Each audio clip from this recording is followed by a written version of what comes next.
تو نمازیں ہیں 5 رکھتے ہیں ٹوٹل 17 پانچوں کی ملا کے، فجر 2 ظہر 4 عصر 4 3 مغرب 4 عشاء، باقی جتنی نمازیں ہیں ان کا نام ہی ہے نفلن۔ اور حیران کن بات، عربی میں نفل کہتے ہیں فالتو کو، مال غنیمت کے لیے ہے انفال، جس کا نام ہی ہے فالتو اس کو یہ کہہ رہے ہیں اس کے بغیر نماز ہی نہیں ہوتی۔ یہ کہتے ہیں نہیں ہم سنتے کہہ رہے ہیں، جس سنت کا لفظ کسی حدیث میں موجود نہیں ہے۔ حدیث میں 2 ہی الفاظ ہے، فرض اور نفل۔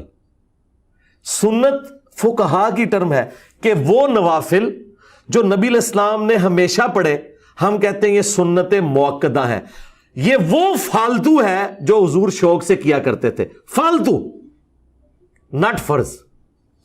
یہ وہ فالتو ہے جو حضور نے کبھی کیا کبھی نہیں کیا، غیر موقدہ ہے فالتو۔ الحمدللہ رب العالمین والصلاة والسلام علی سید الانبیاء والمرسلین، اما بعد فاعوذ باللہ من الشیطان الرجیم، بسم اللہ الرحمن الرحیم۔ مرزا جہلمی نے اپنے سابقہ کئی ایک بیانات میں اور کئی پوڈ کاسٹ کے اندر فرض نمازوں کی فرض رکعات کے علاوہ باقی جو رکعات ہیں ان کے بارے میں مختلف سٹیٹمنٹس اور بیانات دیے ہیں۔ پہلے تو صرف یہی کہتا تھا کہ فرض رکعات کے علاوہ باقی رکعات آپ نام ہی پڑھیں تو کوئی ضروری نہیں ہے، جنت میں جانے کے لیے صرف فرائض ہی کافی ہیں۔ اور باقی یہ جو فقہا نے تقسیم کی ہے سنت موقدہ کی، سنت غیر موقدہ کی، یہ تقسیم بعد میں فقہا نے کی ہیں، یہ تقسیم حدیث کے اندر موجود نہیں ہے۔ اس کا بھی جواب بحمدللہ تعالیٰ میں نے پہلے بھی کئی مرتبہ دیا، اور الزامی طور پہ مرزا جہلمی کا جواب دیا کہ اگر سنت موقدہ اور سنت غیر موقدہ کی تقسیم فقہا نے کی ہے تو حدیث کے صحیح اور ضعیف ہونے کی تقسیم بھی محدثین نے کی ہے۔ جیسے محدثین محتاج تھے، ان کو ضرورت تھی حدیث کے صحیح اور ضعیف ہونے کی تقسیم کی، کہ وہ حدیث کو صحیح اور ضعیف کی تقسیم کر کے اس کو آگے اس کی تقسیم کر کے بیان کریں، تو فقہا کو بھی آگے مسائل کے استنباط اور احکام کے ترتب کے لیے انہیں سنت کی تقسیم کی ضرورت پیش آئی کہ یہ سنت موقدہ ہے اور یہ سنت غیر موقدہ ہے۔ یعنی یہ شریعت کی طرف سے تقاضا اور مطالبہ ہے کہ اس پر لازمی عمل کیا جائے، اور یہ وہ ہے کہ جو اختیاری ہے، اگر کریں گے تو ثواب ہے، تو نہ کریں گے تو کوئی گناہ نہیں ہے۔ تو اس پر میں نے الزامی طور پہ مرزا جہلمی کو جواب دیا۔ پہلے تو مرزا جہلمی صرف یہیں تک تھا۔ اب مرزا جہلمی نے ایک نئی سٹیٹمنٹ دی ہے اور خطرناک سٹیٹمنٹ دی ہے، وہ یہ کہ اس نے یہ کہا ہے کہ فرض رکعات کے علاوہ باقی جتنی نماز ہے، وطر ہو، سنت موقدہ، سنت غیر موقدہ، باقی نوافل وغیرہ، یہ سب کے سب نفل ہیں اور یہ فالتو ہیں۔ اور یہاں تک کہا کہ یہ وہ فالتو کام ہے سنت موقدہ کہ جو نبی صلی اللہ علیہ وآلہ وسلم شوق سے کیا کرتے تھے۔ یہ وہ فالتو ہے جو حضور شوق سے کیا کرتے تھے، فالتو ناٹ فرض۔ یہ وہ فالتو ہے جو حضور نے کبھی کیا کبھی نہیں کیا، غیر موقدہ ہے فالتو۔ والعیاذ باللہ تعالی، مرزا جہلمی کا فالتو کی نسبت نبی صلی اللہ علیہ وآلہ وسلم کی طرف کرنا، یہ مرزا جہلمی کی بہت بڑی جسارت ہے۔ امت کے محدثین، ائمہ، علماء میں سے آج تک کسی نے نبی صلی اللہ علیہ وآلہ وسلم کی ذات اقدس کی طرف فالتو کی نسبت نہیں کی۔ چونکہ فالتو اردو کا لفظ ہے، اور آپ اردو ڈکشنریز اور لغات اٹھا کر دیکھ لیں تو فالتو کے معنی کا جو مفہوم نکلتا ہے وہ یہ ہے کہ وہ بیکار چیز، وہ نکمی اور عبث چیز، اس کے اوپر فالتو کا اطلاق اردو میں کیا جاتا ہے۔ اب اس لفظ کی نسبت نبی علیہ الصلوۃ والسلام کی طرف کرنا، یہ یقیناً سرکار دو عالم صلی اللہ علیہ وآلہ وسلم کی بارگاہ اقدس میں مرزا جہلمی کی بہت بڑی جسارت ہے، یہ کہنا کہ یہ وہ فالتو ہے جو نبی صلی اللہ علیہ وآلہ وسلم شوق سے کیا کرتے تھے۔ اور پھر یہاں تک اپنی جہالت کا مرزا جہلمی نے ثبوت دیا اور کہا کہ یہ فالتو پنجابی والا نہیں، عربی والا۔ یہ کہتے ہیں تراویح کا پڑھنا روزہ نہیں ہوتا، جو تراویح کی نماز ہے یہ فالتو نماز تھی، یہ فالتو پنجابی والا نہیں بولا، عربی والا نفلی نماز تھی، اس کے انہوں نے یہ بات کر دی۔ حالانکہ فالتو کا لفظ جو ہے یہ ہے اردو کا لفظ ہے، یہ عربی کا لفظ ہی نہیں ہے، یہ تو اردو کا لفظ ہے۔ تو پنجابی والا نہیں، یہ عربی والا، اس کا کیا مطلب ہوا؟ تو اس انداز سے مرزا جیلمی نے اپنی جہالت کا بھی ثبوت دیا ہے، اور پھر دوسرا ثبوت جہالت کا یہ دیا ہے، جیسے پہلے اس نے یہ کہا تھا کہ ان سنت موقدہ اور سنت غیر موقدہ کی تقسیم یہ بات میں علماء نے اور فقہا نے کی ہے، تو اب اس سے 2 ہاتھ آگے بڑھا اور یہاں تک کہہ دیا کہ حدیث کے اندر فرض رکعات کے علاوہ باقی نماز کے لیے نفل کا لفظ استعمال ہوا ہے، نفل کا معنی فالتو، سنت حدیث کے اندر استعمال نہیں ہوا، حدیث کے اندر سنت کا لفظ ہی استعمال ہوا۔ یہ کہتے ہیں نہیں ہم سنتے کہہ رہے ہیں، جس سنت کا لفظ کسی حدیث میں موجود نہیں ہے۔ حدیث میں 2 ہی الفاظ ہیں، فرض اور نفل۔ یہ کہتے ہیں نہیں ہم سنتے کہہ رہے ہیں، جس سنت کا لفظ کسی حدیث میں موجود نہیں ہے۔ حدیث میں 2 ہی الفاظ ہیں، فرض اور نفل۔ جبکہ نبی کریم صلی اللہ علیہ وآلہ وسلم کی حدیث موجود ہے، سنن ابن ماجہ کے اندر 1140 نمبر اور جامع ترمذی کے اندر 414 نمبر حدیث موجود ہے، من صابر علی 12 رکعتا من السنت بن اللہ لہ بیتا فی الجنہ، فرمایا کہ جس نے فرض رکعات کے علاوہ دن اور رات میں جو 5 نمازیں ہیں، ان نمازوں کے ساتھ 12 رکعات جس نے پابندی کے ساتھ ادا کی، 12 رکعات 12 رکعتا من السنت، سنت میں سے 12 رکعات جس نے ادا کی، بن اللہ لہ بیتا فی الجنہ، اللہ رب العزت اس کے لیے جنت میں ایک محل تعمیر فرمائے گا، جنت میں ایک محل بنائے گا، کس کے لیے؟ جس نے 12 سنتیں ادا کی۔ حدیث کے اندر باقاعدہ سنت کا لفظ موجود ہے، سنن ابن ماجہ کی 1140 اور جامع ترمذی کی 414 نمبر حدیث کے اندر، جبکہ مرزا جیلمی نے اپنی جہالت کا دوسرا ثبوت یہ دیا ہے، کہتا ہے حدیث کے اندر سنت کا لفظ ہی نہیں ہے، حدیث کے اندر تو صرف نفل کا لفظ ہے۔ حالانکہ احادیث کے اندر نفلی نماز کے لیے مختلف الفاظ استعمال ہوئے ہیں، نفل کا لفظ بھی استعمال ہوا، تطوع کا لفظ بھی استعمال ہوا، اور بعض نفلی جو نماز ہے جو فرضوں سے ہٹ کر ہے اس کے لیے الرغیبہ کا لفظ بھی استعمال ہوا ہے۔ لیکن نبی پاک صلی اللہ علیہ وآلہ وسلم نے جو نفل ادا فرمائے ہیں، اب نبی صلی اللہ علیہ وآلہ وسلم کا جو طریقہ بن گیا وہ حضور کی سنت ہے۔ پھر سنت کی آگے تقسیم احادیث ہی سے ہمیں ملتی ہے، بعض سنت طریقے وہ ہیں جن کی نبی صلی اللہ علیہ وآلہ وسلم نے رخصت بھی عطا فرمائی، اور بعض سنت طریقے ایسے ہیں کہ جس کی آپ صلی اللہ علیہ وآلہ وسلم نے اپنے قول کے ذریعے سے یا اپنے فعل کے ذریعے سے اس عمل پر، اس سنت پر مواظبت، دوام و استمرار اختیار کر کے آپ صلی اللہ علیہ وآلہ وسلم نے اس کی تاکید فرمائی ہے۔ تو جس سنت کی نبی علیہ السلام نے تاکید فرمائی ہے اس سنت پر عمل کرنا امتی کے لیے لازم ہے۔ نبی پاک علیہ السلام کی واضح حدیث ہے، صحیح بخاری اور صحیح مسلم کے اندر متفق علیہ حدیث ہے، من رغب عن سنتی فلیس منی، جس نے میری سنت سے اعراض کیا، فلیس منی، پس وہ مجھ سے نہیں ہے، یعنی اس کا میرے ساتھ کوئی تعلق نہیں۔ بخاری مسلم کی متفق علیہ حدیث ہے۔ اور سنن ابی داؤد کے اندر 4607 نمبر صحیح حدیث ہے، نبی پاک صلی اللہ علیہ وآلہ وسلم نے فرمایا، من یعش منکم بعدی فسیرا اختلافا کثیرا، تم میں سے جو میرے بعد زندہ رہے گا وہ کثیر اختلافات دیکھے گا، علیکم بسنتی وسنت الخلفاء المہدیین الراشدین، تم پر میری سنت اور میرے خلفاء مہدیین الراشدین کی سنت لازم ہے۔ 2 حدیثیں، اور تیسری حدیث اس کے ساتھ جامع ترمذی کے اندر اور مشکات المصابیح کے اندر 109 نمبر اور جامع ترمذی کے اندر اس کا حدیث کا نمبر ہے 2154 نمبر۔ رسول اللہ صلی اللہ علیہ وآلہ وسلم نے ارشاد فرمایا 6 افراد وہ ہیں جن پر اللہ رب العزت کی لعنت ہے، 6 بندوں پر اللہ کی لعنت ہے، اور ان میں سے ایک التارک لسنتی، میری سنت کا تارک۔ اب مرزا جیلمی سے ہمارا سوال یہ ہے کہ سنت کے تارک پر رسول اللہ صلی اللہ علیہ وآلہ وسلم نے لعنت فرمائی، حضور نے فرمایا تم پر میری اور میرے خلفاء مہدیین الراشدین کی سنت لازم ہے، اور فرمایا جس نے میری سنت سے اعراض کیا وہ مجھ سے نہیں، اس کا میرے ساتھ تعلق نہیں۔ سوال یہ پیدا ہوتا ہے کہ اگر سنت موقدہ اور سنت غیر موقدہ کی تقسیم ہم کرتے ہیں، اس سنت سے سنت غیر موقدہ بھی مراد نہیں، سنت موقدہ بھی مراد نہیں، یعنی سنت غیر موقدہ کو چھوڑنے والا سنت موقدہ کو چھوڑنے والا وہ برابر ہے، برابر ہے، یعنی اس پر کوئی کسی قسم کی کوئی قدغن نہیں ہے، چھوڑ سکتا ہے۔ تو یہ حضور نے اپنی سنت کو لازم پکڑنے کا جو حکم دیا ہے وہ کون سی سنت ہے؟ نہ سنت غیر موقدہ نہ سنت موقدہ، پھر کون سی سنت ہے؟ سنت کے تارک پر حضور نے لعنت فرمائی، تو وہ کون سی سنت ہے؟ نہ غیر موقدہ نہ موقدہ۔ اور جو میری سنت سے منہ پھیرے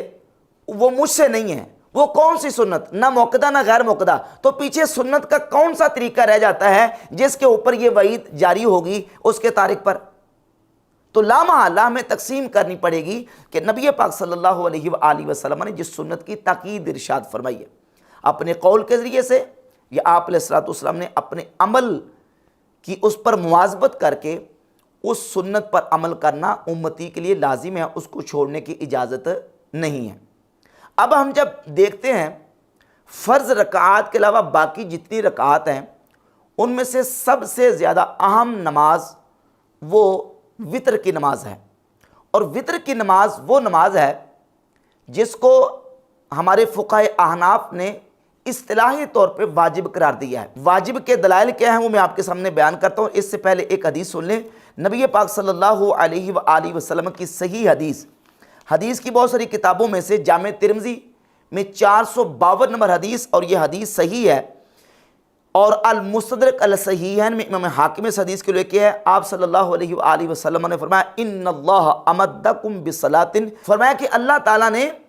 تمہارے لیے ایک نماز کا اضافہ کیا ہے، یعنی ایک اضافی نماز 5 نمازوں کے علاوہ اللہ تعالیٰ نے تمہارے لیے رکھی ہے، اور اس کا اللہ نے تمہیں حکم دیا ہے، اور وہ نماز تمہارے لیے سرخ اونٹوں سے بہتر ہے، اور وہ نماز کون سی ہے؟ وہ وتر کی نماز ہے۔ جامع ترمذی کی اس حدیث سے معلوم ہوا کہ 5 نمازوں کے علاوہ جو فرض رکعات ہیں ان کے علاوہ بھی اللہ تعالیٰ نے ایک اور نماز اہل ایمان کے لیے رکھی ہے، اور وہ وتر کی نماز ہے، اور اس کا وقت ہے عشاء کی نماز سے لے کر صبح صادق تک، اس کا یعنی فجر کی نماز تک، فجر کے وقت تک اس کا وقت ہے، فجر سے پہلے اس کو ادا کرنا ہے۔ یہ اضافی نماز اللہ تعالیٰ نے اس کا حکم دیا ہے۔ اور پھر یہ جو وتر ہے اس کے لیے نبی پاک صلی اللہ علیہ وآلہ وسلم نے صیغہ امر کے ساتھ اپنی امتیوں کو حکم دیا۔ صحیح مسلم کے اندر 1764 نمبر حدیث ہے، فرمایا اوتروا قبل ان تصبحوا، صبح ہونے سے پہلے وتر نماز پڑھو۔ اوتروا یہ صیغہ امر ہے، اور یہ اصول ہے ہمارے فقہا کا کہ مطلق الامر یدل علی الوجوب عند عدم القرینۃ الصارفہ، اگر قرینہ صارفہ موجود نہ ہو تو مطلقاً جہاں امر آ جائے اس سے وجوب ثابت ہوتا ہے، یعنی امر وجوب کے لیے آتا ہے۔ اور امر کے حوالے سے قرآن مجید کی سورۃ النور میں اللہ رب العزت ارشاد فرماتا ہے فَلْيَحْذَرِ الَّذِينَ يُخَالِفُونَ عَنْ أَمْرِهِ أَن تُصِيبَهُمْ فِتْنَةٌ أَوْ يُصِيبَهُمْ عَذَابٌ أَلِيمٌ، پس وہ لوگ جو رسول کے امر کی مخالفت کرتے ہیں وہ ڈر جائیں اس بات سے ان تصیبہم فتنۃ، یہ کہ انہیں فتنہ پہنچے، او یصیبہم عذاب علیم، یا انہیں درد دینے والا عذاب پہنچے۔ تو قرآن مجید کی اس آیہ مبارکہ سے بات واضح ہوئی کہ رسول کے امر کی مخالفت کرنا یہ گناہ ہے، اور اس پر اللہ رب العزت نے قرآن مجید کی سورۃ النور میں وعید ارشاد فرمائی۔ اب وتر کے بارے میں نبی پاک علیہ السلام کا امر موجود ہے، اوتروا قبل ان تصبحوا، وتر پڑھو صبح ہونے سے پہلے۔ اور پھر اس کے علاوہ صحیح مسلم ہی کے اندر حدیث موجود ہے کہ نبی پاک صلی اللہ علیہ وآلہ وسلم نے فرمایا جو اس بات کا خدشہ رکھتا ہو کہ وہ صبح اٹھ نہیں سکے گا تو فَلْيُوتِرْ، اسے چاہیے کہ وہ سونے سے پہلے وتر ادا کر لے، یہ بھی صیغہ امر ہے۔ اور اس کے علاوہ سنن ابی داؤد میں 1419 نمبر اور المستدرک الصحیحین میں یہ حدیث موجود ہے کہ نبی پاک صلی اللہ علیہ وآلہ وسلم نے 3 مرتبہ ارشاد فرمایا الوتر حق فمن لم یوتر فلیس منا، وتر حق ہیں اور جو وتر نہیں پڑھتا وہ ہم میں سے نہیں۔ الوتر حق فمن لم یوتر فلیس منا، الوتر حق فمن لم یوتر فلیس منا، وتر حق ہیں، جو وتر نہیں پڑھتا وہ ہم میں سے نہیں۔ وتر حق ہیں یعنی وتر لازم ہے، جو وتر نہیں پڑھتا وہ ہم میں سے نہیں۔ یہ حدیث بھی اس پر محدثین نے صحت کا اور حسن کا حکم لگایا ہے۔ بہت بڑے عرب محقق شعیب الارناؤط انہوں نے سنن ابی داؤد کی تحقیم میں اس حدیث کو حسن لغیرہ قرار دیا، اور مسند احمد ابن حنبل کے اندر 22,915 نمبر حدیث ہے، اس کے محقق حمزہ احمد زین نے اس حدیث کو حسن قرار دیا۔ امام حاکم نے اس حدیث کو صحیح قرار دیا، اور اس کے علاوہ امام حاکم کی المستدرک کے اوپر امام ذہبی نے تلخیص کی ہے، اور اس تلخیص کے اوپر حکم لگایا ہے عرب محقق عبداللہ بن حمد نے، انہوں نے بھی اس حدیث کو حسن قرار دیا ہے، جس میں نبی پاک صلی اللہ علیہ وآلہ وسلم نے فرمایا الوتر حق فمن لم یوتر فلیس منا، وطر حق ہیں، جو وطر نہیں پڑھتا وہ ہم میں سے نہیں۔ کتنی شدید وعید اس حدیث میں موجود ہے، اور امر کا صیغہ بھی موجود ہے۔ اس سے بات واضح ہوتی ہے کہ وطر ادا کرنا لازم ہے، اس کو چھوڑنے کی اجازت نہیں ہے۔ اس کے علاوہ دیگر اور صیغوں کے ساتھ بھی وطر کی نبی پاک صلی اللہ علیہ وآلہ وسلم نے احادیث کے اندر تاکید ارشاد فرمائی ہے کہ وطر حق ہے، وطر لازم ہے، اور وطر اس حدیث اور ان دلائل کی بنیاد پہ اس کا وجوب جو ہے وہ ثابت ہوتا ہے۔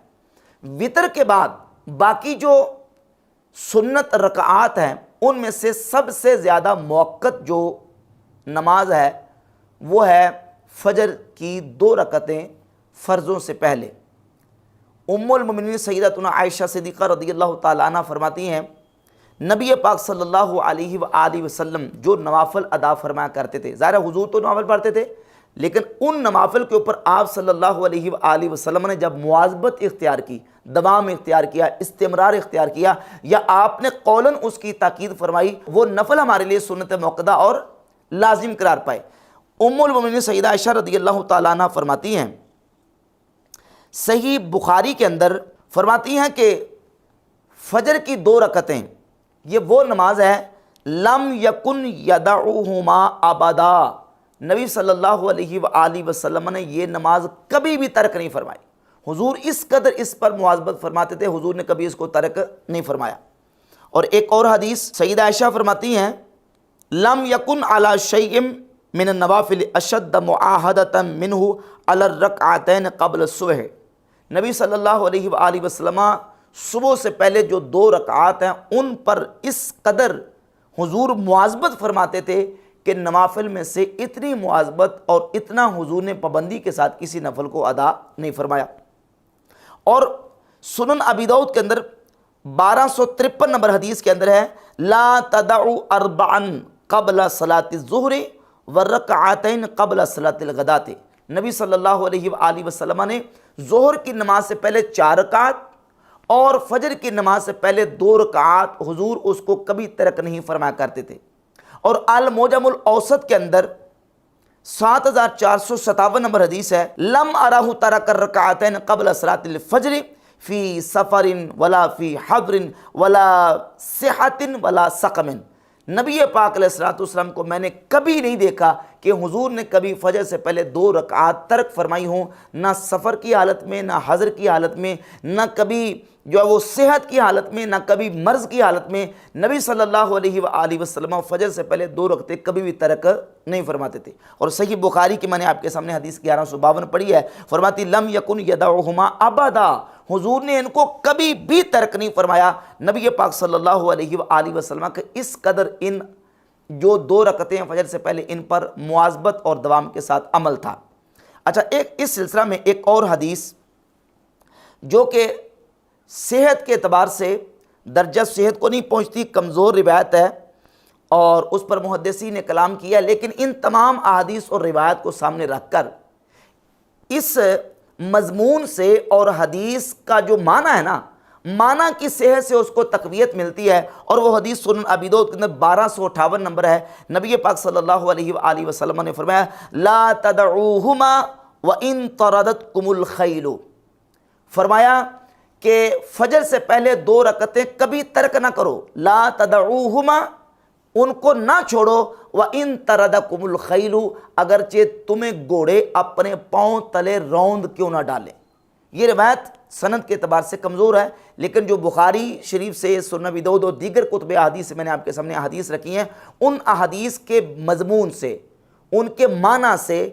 اس حدیث کو تقویت ملتی ہے جس پہ نبی پاک صلی اللہ علیہ وآلہ وسلم نے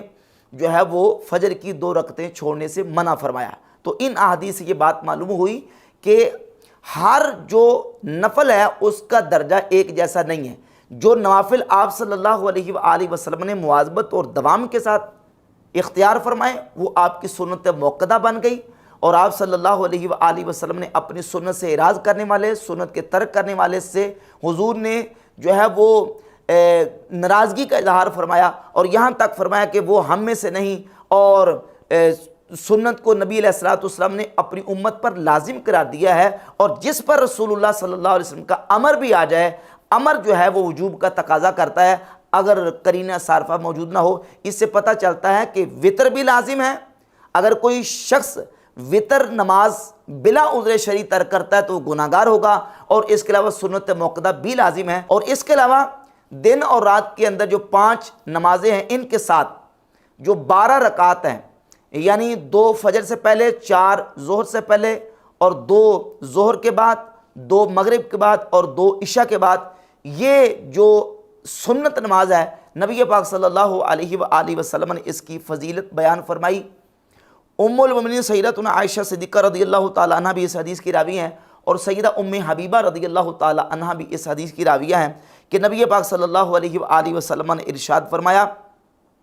کہ جو شخص ان 12 رکعات پر پابندی کرے اور ان 12 سنتوں کو ادا کرے گا، اللہ رب العزت اس کے لیے اس کے بدلے جنت میں محال تعمیر فرمائے گا۔ تو حضور نے اس کی ترغیب بھی ارشاد فرمائی، حضور نے خود عمل بھی کیا ہے، اس کی ترغیب بھی ارشاد فرمائی۔ اور مرزا جلمی کیا کہہ رہا ہے کہ یہ وہ فالتو کام ہے، یہ وہ فالتو ہے جو نبی صلی اللہ علیہ وآلہ وسلم شوق سے کیا کرتے تھے، والعیاذ باللہ تعالی۔ اب آج مرزا جلمی نے اس سلسلہ میں جو دلیل بیان کی ہے اور اس سے استدلال کیا ہے، صحیح بخاری اور صحیح مسلم کے اندر متفقن علیہ ایک روایت موجود ہے، اور اس روایت کے حوالے سے محدثین نے اس کی تفسیر بیان کی ہے کہ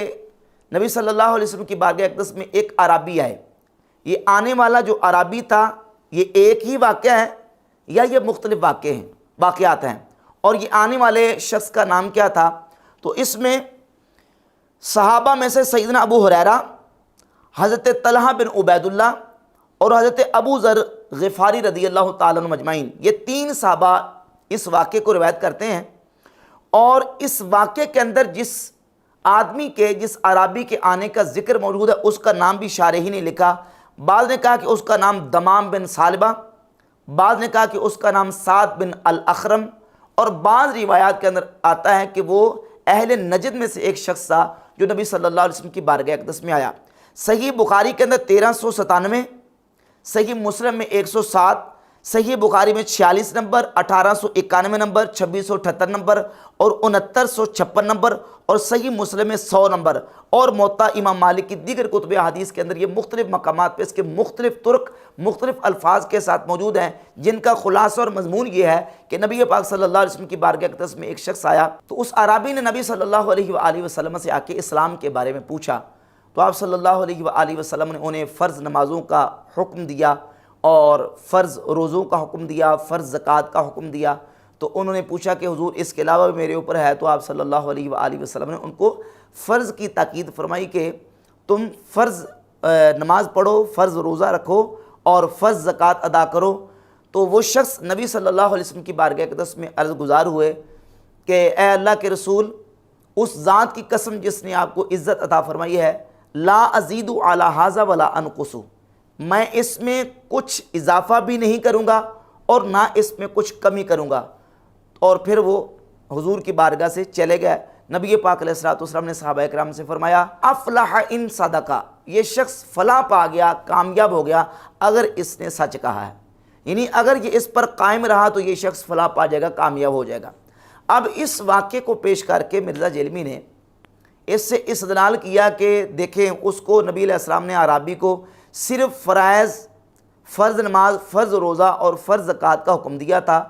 ثابت ہوا کہ باقی جو وطر ہیں، سنت موقدہ، سنت غیر موقدہ ہے، وہ پڑھنا ضروری نہیں ہے، بس فرض پڑھ لیں تو کافی ہیں۔ جبکہ میں نے آپ کے سامنے جو جمیع دلائل پیش کیے ہیں ان دلائل سے یہ بات واضح ہوتی ہے کہ سنت سے اعراض نہیں کیا جا سکتا، سنت سے منہ نہیں موڑا جا سکتا۔ اور وطر جن کا نبی علیہ السلام نے حکم دیا ہے، صحیح مسلم کی 1764 نمبر حدیث کے اندر اوتروا قبل ان تصبحوا صیغہ امر کے ساتھ ہے کہ صبح سے پہلے پہلے وطر ادا کرو۔ نبی علیہ السلام نے پھر دیگر جو سنت موقدہ اس کی تاکید ارشاد فرمی اپنے عمل کے ذریعے سے۔ اس سے یہ مطلب اور اس سے یہ جو ہے نا وہ بالکل ہرگز ثابت نہیں ہوتا کہ جناب صرف فرض ادا کر لیجیے اور باقی جو سنت موقدہ اور وطر ہے اس کے پڑھنے کی ضرورت نہیں۔ اس حدیث کا صحیح معنی اور مطلب کیا ہے؟ حافظ ابن حجر اسقلانی نے فتح الباری شرح صحیح البخاری میں اسی حدیث پر تبصرہ کرتے ہوئے لکھا ہے، کہتے ہیں کہ دلالۃ علی جواز ترک تطوعات، نفل جو ہے اس میں نوافل کے ترک کا جواز تو ہے، لیکن من داوم علی ترک السنن کان نقصا فی دینہ، لیکن جس نے سنتوں کے ترک پر دوام اختیار کیا، ہمیشگی اختیار کی، یہ اس کے دین میں نقص کی دلیل ہے۔ فَإِنْ كَانَ تَرْكُهَا تَهَاوُنًا بِهَا وَرَغْبَةً عَنْهَا،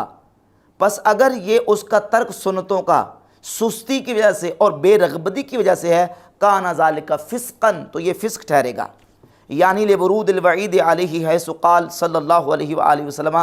من رغب عن سنتی فلیس منی، کیونکہ نبی پاک علیہ السلام کی حدیث کی وعید اس پر وارد ہوئی ہے کہ جس نے میری سنت سے اعراض کیا فلیس منی، پس وہ مجھ سے نہیں ہے۔ وکان صدر الصحابہ ومن تبعہم یواظبون علی السنن مواظبتہم علی الفرائض، کہتے ہیں صحابہ اور تابعین کے دور میں تو سنتوں پہ اس طرح مواظبت اور ہمیشگی کی جاتی تھی جیسے فرائض کے اوپر، ولا یفرقون بینہما فی اغتنام ثوابہا، اور وہ فرائض اور نوافل سے ثواب حاصل کرنے کے اعتبار سے کوئی فرق نہیں کرتے تھے۔ وَإِنَّمَا احْتَاجَ الْفُقَهَاءُ إِلَى التَّفْرِقَةِ لِمَا يَتَرَتَّبُ عَلَيْهِ مِنْ وُجُوبِ الْإِعَادَةِ وَتَرْكِهَا وَوُجُوبِ الْعِقَابِ عَلَى التَّرْكِ وَنَفْيِهِ، کہتے ہیں پھر فقہا کو آگے تفریق کی حاجت پیش آئی کہ کیونکہ اس پر احکام کا ترتب تھا کہ آیا کون کون سی چیز ہے جس کا اعادہ واجب ہے، کون کون سی رکعات ہے جن کا اعادہ واجب نہیں ہے، اور کون کون سی جس کے ترک پر عقاب ہے۔ تو یہ ساری تفصیلات جو ہے اس کے لیے احکام کے ترتب کے لیے ان کو آگے تقسیم کی ضرورت پیش آئی، جس طرح وطروں کے مسئلے میں صحابہ، تابعین اور اجلہ ائمہ محدثین کے اس پر فتاوی جات موجود ہیں، المصنف ابن ابی شیبہ کے اندر، مصنف عبدالرزاق کے اندر، دیگر کتب حدیث کے اندر، کہ جو شخص وطر نہیں پڑھ سکا اس کو وطروں کے اعادے کا حکم دیا گیا۔ وطر کی قضا ہے، وطر کا اعادہ کیا جائے گا، کیوں؟ اس لیے کہ وطر کی تاکید زیادہ ہے، اور وطر جو ہے نا وہ اصطلاحی، جو ہمارے ہاں اصطلاح ہے وہ اصطلاحی طور پہ واجب ہے، فرض نہیں ہے، لیکن جو ہمارے ہاں اصطلاحی طور پہ واجب ہے۔ بعض فقہا نے اس کو سنت موقدہ بہت زیادہ تاکیدی قرار دیا، اور ہمارے احناف کے ہاں اصطلاحی طور پہ وطر واجب ہے۔ تو ان احکام کے ترتب کی ضرورت پیش آئی، اور پھر آخری انہوں نے جواب یہ دیا ہے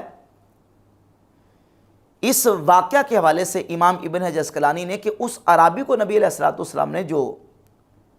ان چیزوں کے فرائض کا حکم دیا، صرف فرائض پر اکتفا کیوں کیا؟ کہتے ہیں وَلَعَلَّ أَصْحَابَ هَذِهِ الْقَصَصِ كَانُوا حَدِيثَ عَهْدٍ بِالْإِسْلَامِ، کہتے ہیں کہ یہ جو اعرابی حضور کی بارگاہ میں آئے تھے، ہو سکتا ہے کہ یہ بالکل نو مسلم ہو، ابھی نیا اسلام قبول کیا ہو۔ فَاقْتَفَى مِنْهُمْ بِفِعْلٍ ما وجب علیہم فی تلک الحال، تو نبی علیہ السلام نے صرف اسی فعل پر اکتفا کیا جو فی الحال ان پر واجب تھا، لئلا یثقل ذلک علیہم فیملوا، تاکہ یہ ان پر کہیں بوجھ نہ بن جائے اور وہ ملال نہ محسوس کریں، حتیٰ اذا انشرحت صدورہم للفہم عنہ، حتیٰ کہ جب ان کے سینے اسلام کی تعلیمات کو سمجھنے کے لیے کھل جائیں گے، والحرص علی تحصیل ثواب المندوبات، اور مندوبات کے ثواب حاصل کرنے پر وہ حریص ہو جائیں گے، سہولت علیہم، تو پھر ان کے لیے یہ چیز آسان ہو جائے گی۔ تو نبی پاک صلی اللہ علیہ وآلہ وسلم نے اس آنے والے اعرابی کو یہ اس لیے صرف فرائض جو ہے نا اس پر اکتفا فرمایا، ایک تو وہ نو مسلم تھے، نئے نئے مسلمان ہوئے تھے، اور پھر دور دیہات سے کہیں عربی حضور کی بارگاہ میں آئے تھے، ان کو صرف فرائض پر پابندی کرنے ہی پر اکتفا آپ نے ارشاد فرمایا، تاکہ وہ اسلام کی طرف مزید جڑ جائیں، اور جب وہ واجبات کو ادا کریں گے، فرائض کو ادا کریں گے، تو باقی سنتوں کی طرف بھی پھر ان کی جو ہے وہ رغبت بڑھ جائے گی۔